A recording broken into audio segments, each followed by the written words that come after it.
कि तुलसीदास जी को अपनी पत्नी से बहुत प्रेम था। इतना प्रेम था कि जब वो मायके जाने की बात करती थी ना, तो कोई ना कोई बहाना देके तुलसीदास उन्हें रोक लेते थे। तो एक दिन रत्नावली ने बिना बताए मायके चले गई, और जब शाम को तुलसीदास जी घर आए, देखा कि रत्नावली नहीं है, बेचैन हो गए। बाहर सब तरफ ढूंढा, नहीं मिली, समझ गया कहाँ गई, मायके चले गई।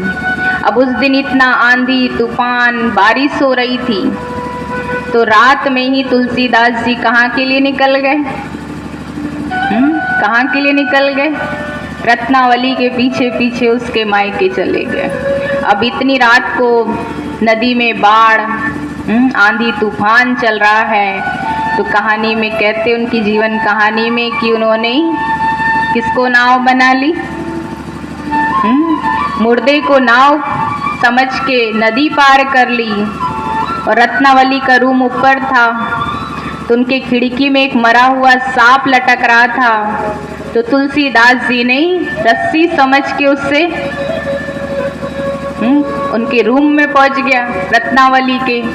रत्नावली ने देखा इतनी रात को इतनी आंधी तूफान बारिश आ रहा है, और ये यहाँ कैसे आ गए?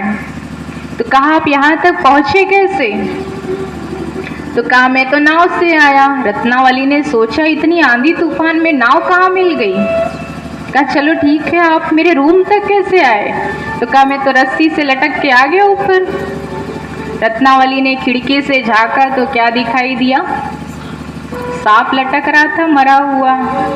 रत्नावली के मुख से निकला, लाज न आवत आपको, क्या कहा कि लाज न आवत आपको, दिक दिक ऐसे प्रेम को कहाँ कहूँ मैं नाथ। लाज न आवत आपको, दौड़े आए आप, और दिक दिक ऐसे प्रेम को कहाँ कहूँ मैं नाथ। आपको शर्म नहीं आती?